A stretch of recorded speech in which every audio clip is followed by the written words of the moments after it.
Quelques mots d'introduction. Cette vidéo, elle a juste pour but d'introduire à ce que j'ai envie de faire sur cette chaîne YouTube. Grosso modo, je souhaite partager mon parcours sur, je dirais pour ainsi dire, toute ma vie adulte, de recherche sur différents sujets. Et puis des résultats qu'il en ressort. Je dirais, à proprement parler, je ne suis pas chercheur, je ne suis pas un spécialiste, je suis juste une personne qui fait le lien entre différentes disciplines, entre différents sujets. Et donc, au travers d'une approche transversale, j'arrive à trouver des liens entre différents sujets, quoi. Ça peut être je dirais des sujets dans leur globalité du style la santé, la nutrition, les stratégies d'entraînement sportif. Et quand on prend du recul et qu'on regarde l'intégralité de ces sujets, on se rend compte qu'il y a des passerelles et que certains sujets qui sont abordés par exemple pour la compétition sont pertinents pour la santé, pour, je dirais, vivre le plus longtemps en bonne santé, et pas uniquement vivre le plus longtemps. Donc, et à titre d'illustration, à titre personnel, je suis passé par du surpoids, de la mauvaise condition physique, et je dirais que je suis maintenant à 57 ans, pour ainsi dire, dans la meilleure condition physique que j'ai jamais été de toute ma vie. Peut-être un peu moins qu'à l'adolescence, mais à peine, je dirais.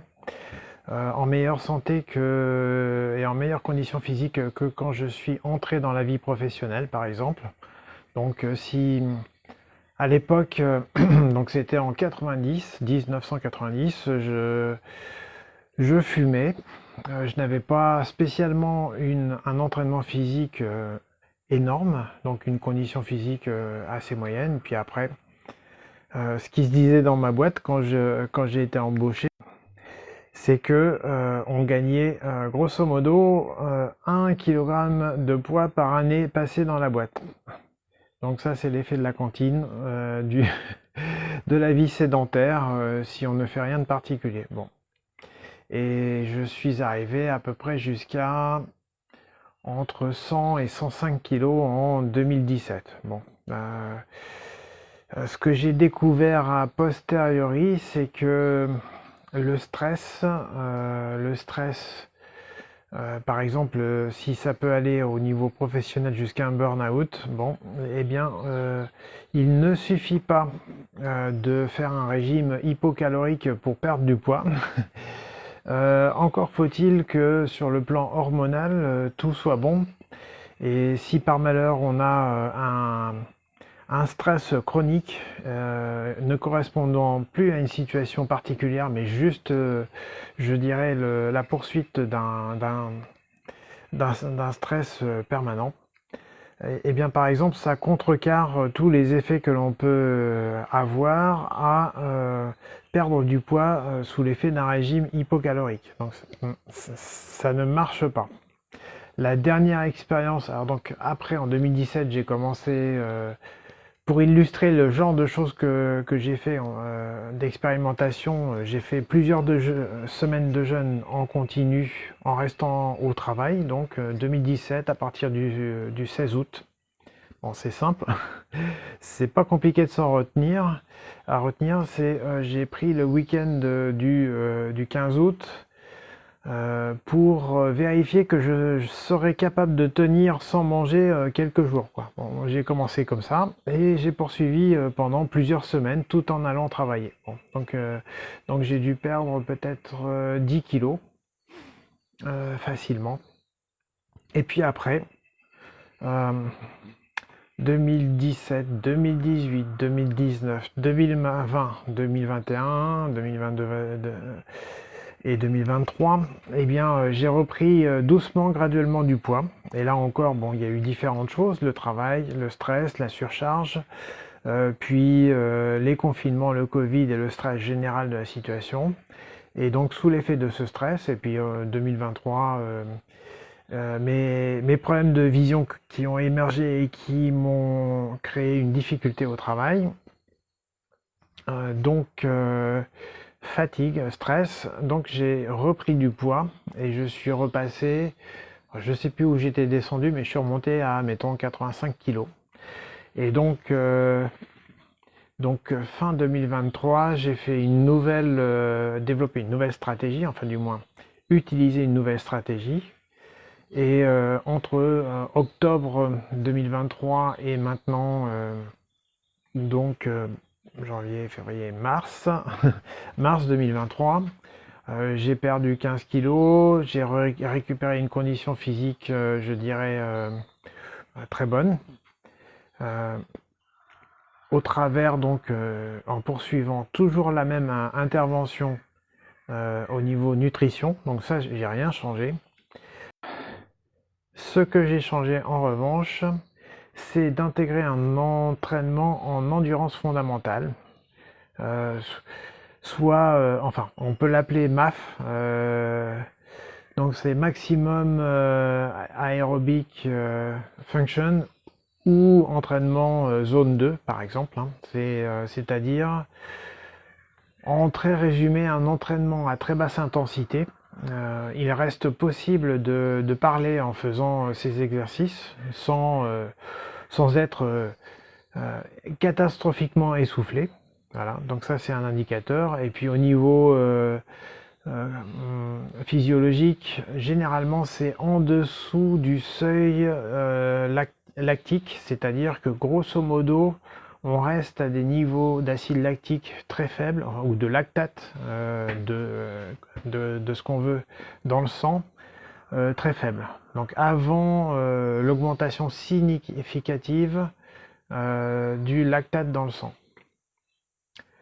Donc voilà, donc bon, ça c'est un exemple parmi tant d'autres de ce que j'ai fait de manière intégrée. Donc je dirais qu'avant 2017, par exemple, j'avais une intervention du style régime cétogène, enfin globalement sans glucides. Je dirais que c'est à peu près le régime que j'ai depuis 2009. Donc depuis 2009, j'ai un régime avec soit très peu, soit zéro glucides. Bon, du style 2 à 3 grammes liés aux glucides qu'il y a dans les œufs. Donc ça c'est au niveau nutritionnel. Au niveau timing des repas, c'est généralement le plus tôt des repas, je le fais le midi. Et éventuellement je ne fais qu'un seul repas en fin d'après-midi, c'est-à-dire entre 2 et 1 repas par jour. Voilà, parce que comment dire, en jeûne intermittent, on appelle OMAD, par exemple one meal a day, ou bien donc un seul repas par jour. Bon. Donc ça fait partie des interventions que j'utilise. Qu'est-ce qu'il y a d'autre? Une grosse attention sur le sommeil. Donc sommeil et le stress. Mais donc je dirais que, enfin pour résumer ce que je voulais, pour revenir à l'objectif de cette chaîne ou des vidéos que je vais développer, c'est de faire une sorte de synthèse de ce parcours, quoi, quelque part. Donc ça vaut, ça n'a pas de valeur universelle, hein, c'est un exemple. D'un autre côté, il y a des éléments pour dire que ça peut convenir à pas mal de personnes aussi, quoi. Voilà, donc c'est bon, c'est un exemple et ce n'est pas, ça n'a pas valeur de conseil médical, ça n'a pas valeur comment dire, de prescription à qui que ce soit. Voilà, donc ne pas prendre ça pour un conseil, et puis chaque personne reste responsable de ce qu'elle fait de son corps et donc doit voir son médecin si nécessaire, hein, pour ce genre d'intervention. Un autre aspect de la question que j'ai pas évoqué, c'est que lorsque j'étais arrivé à ce poids de 105, au passage, j'ai de longues années été suivi pour de l'apnée du sommeil, voilà. Enfin, pas que ça initialement, mais ça s'est fini par apnée du sommeil, avec à la clé une machine CPAP, donc c'est une aide à la respiration pendant la nuit, mais bon, c'est le traitement des symptômes de l'apnée et non de la cause. Donc généralement, enfin dans mon cas, c'est essentiellement de l'apnée obstructive du sommeil, c'est-à-dire de l'apnée liée à l'obstruction des voies respiratoires. Donc ça, c'est un indicateur. C'est un indicateur d'un stockage des graisses, d'inflammation générale, mais surtout d'un stockage des graisses là où ça ne doit pas l'être. Donc pas sous-cutané, mais plutôt à l'intérieur de la gorge, enfin dans des endroits qui vont obstruer les voies respiratoires et générer de l'apnée. Donc c'est aussi typiquement, et je pense qu'à cette époque j'avais pas mal de gras viscéral. Donc c'est typiquement un stockage du gras, au lieu de l'avoir en sous-cutané, enfin il y avait les deux, du sous-cutané et du viscéral, mais c'est un indicateur d'une mauvaise santé générale, potentiellement de résistance à l'insuline, de prédiabète de type 2, hein, et ainsi de suite. Donc bon, c'est pas quelque chose de très favorable. J'ai aussi le souvenir que ma tension artérielle avait commencé à dériver vers le haut. J'étais plutôt dans les 120, 130 au maximum, on va dire 90, 130, un truc comme ça. Voilà. Donc un ensemble de paramètres pas très bons. Donc fin 2017, la première perte de poids m'a permis de me passer de machine. Donc j'ai passé des examens qui montraient que même sans machine, il me restait peut-être 10 apnées par heure, donc ce qui rentre dans le domaine de l'acceptable. C'est pas forcément optimal ou on va dire parfait, mais ça reste dans le domaine des apnées que l'on ne traite pas. Donc alors que précédemment j'en étais à de l'ordre de 60 apnées par heure. Donc ça c'était 2017. Donc après cette intervention où j'ai perdu beaucoup de poids d'un coup, donc le truc aussi qui est assez, qui est assez marrant, c'est que quand on perd beaucoup de poids comme ça d'une manière brutale, dans la phase de perte de poids, on perd le gras là où il est mal placé, donc c'est le gras viscéral et éventuellement le gras dans comment dire, dans les zones respiratoires. Donc en tendance, lors de la période de perte de poids, on traite très rapidement ces problèmes. Après, ils peuvent revenir, donc en dépit de la perte de poids. Donc c'est un peu ce qui s'est passé avec moi. Donc je suis passé de 105 à de l'ordre de 80. Ah ouais, donc ça faisait 20 kilos d'un coup, donc 105 à 80. Donc à ce moment-là, mes problèmes d'apnée ont disparu, mais lorsque j'ai repris graduellement du poids jusqu'à 85, mettons en fin, enfin je suis même descendu, j'ai continué à descendre, on va dire 80 de mémoire, j'ai continué à descendre jusqu'en 2019 à 70 kg, mettons, à peu près, un petit peu plus. Et après 2019, ça s'est remonté graduellement. Mais donc, tant qu'on est en phase de perte de poids, la tendance c'est à n'avoir que peu de graisse viscérale et de graisse ectopique, on va dire, là, stockée là où il ne faut pas. Donc à contrario, quand j'ai commencé à reprendre du poids, donc 2019 à 2023, fin 2023, donc là dans les phases de reprise de poids, on peut le prendre en viscéral et ectopique, et donc j'ai recommencé à faire de l'apnée malgré un poids qui n'allait qu'à 85 kg, on va dire. Donc 85 kg apnée contre 105 apnée, mais au milieu, en descente, très rapidement, on obtient la suppression de l'apnée grâce au fait que en phase de perte de poids, c'est dans les zones viscérales et ectopiques qu'on perd le gras en premier. Donc, hop. Donc à passer cette phase, donc c'était remonté et grosso modo, pendant pendant les phases Covid et puis 2023, mes problèmes de vision et de charge de travail et de stress liés à ça. Donc là, pour le coup, bien que à cette époque je n'avais pas un poids très important, j'ai à nouveau fait de l'apnée du sommeil. Bon, et comment est-ce que je le sais? C'est que j'ai un dispositif de surveillance de l'apnée. Bon, c'est Withings Sleep, un truc qui prend une sorte de pression en dessous du matelas, donc et qui est capable de voir les interruptions de respiration. Voilà, donc c'est, je dirais, je crois même que c'est patenté, que c'est breveté par Withings. Donc ça permet d'avoir une idée de l'apnée du sommeil que l'on fait. Bon, donc j'ai pu observer que j'avais ça en 2022-2023. Donc fin 2023, j'ai entamé cette phase de récupération, d'amélioration de ma santé. Donc en travaillant énormément sur le sommeil, je dirais avoir un rythme très régulier de sommeil. Donc actuellement, je me couche à 8h30. 20h30 pour me réveiller à 4h30. Voilà.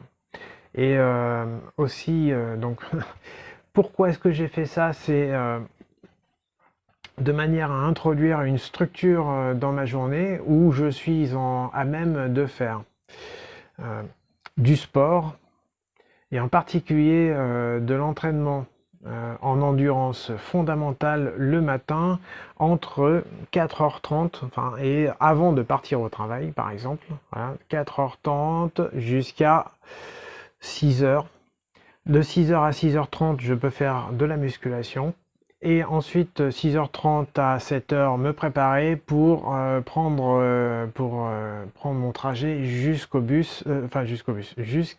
mon travail qui commence à 8h.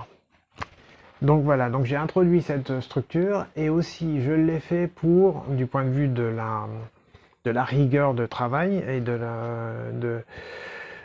ne pas reposer sur la motivation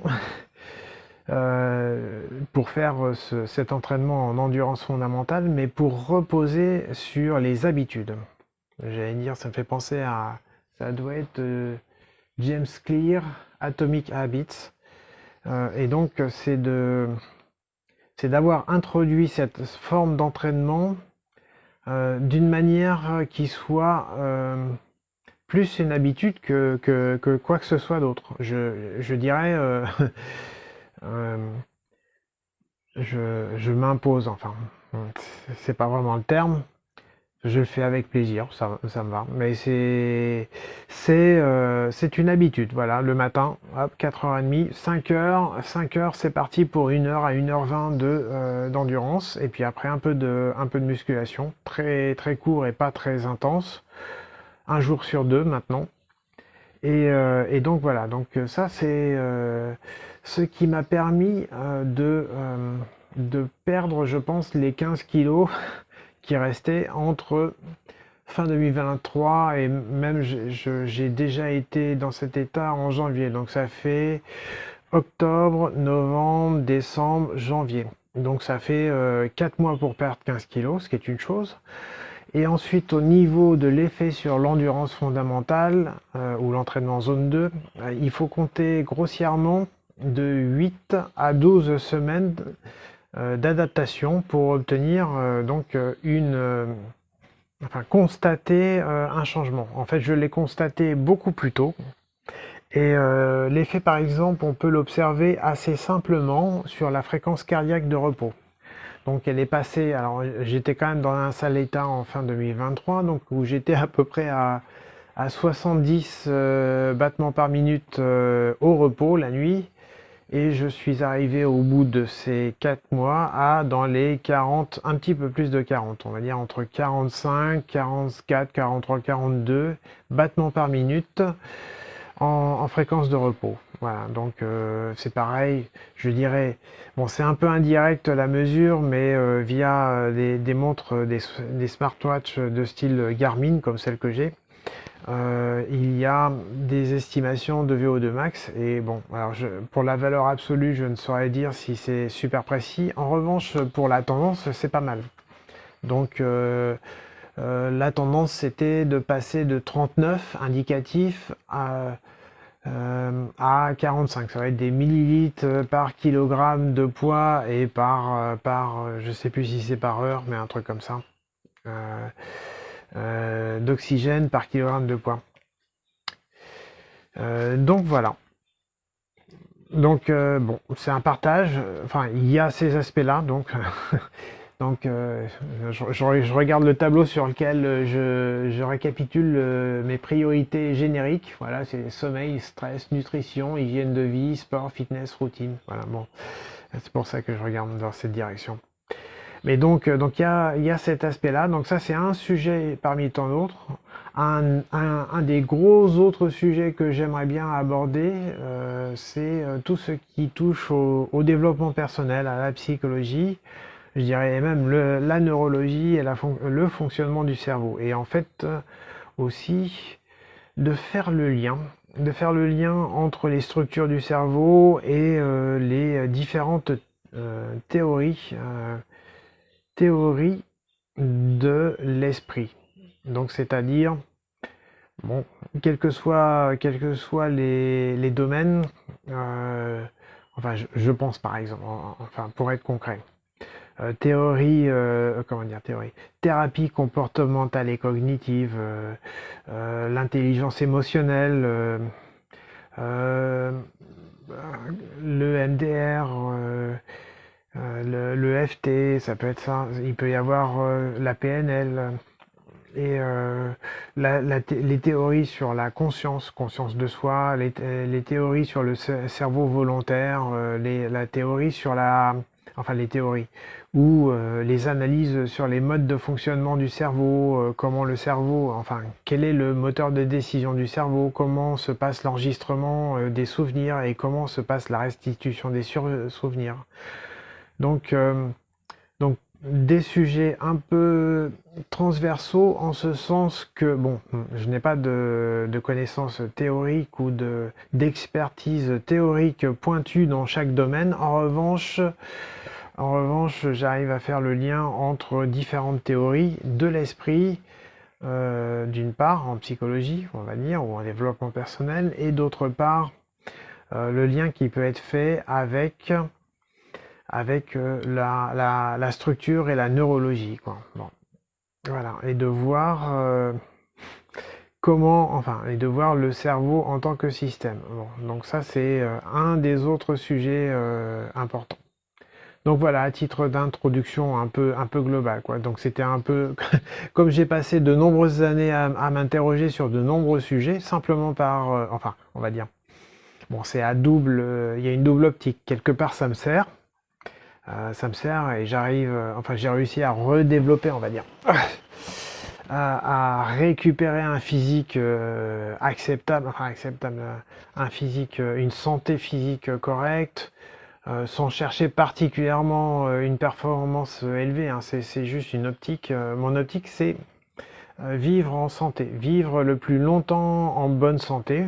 Je ne pratique aucun sport de compétition, ni aucun sport, je dirais, pour le loisir, enfin, voilà. Je ne sais pas comment les qualifier, mais bon. Ni à l'extérieur, par exemple faire du vélo ou des choses comme ça, ou courir. Donc tout ce que je fais, c'est en salle, chez moi, et c'est dans une optique uniquement santé. Donc voilà, à titre d'introduction.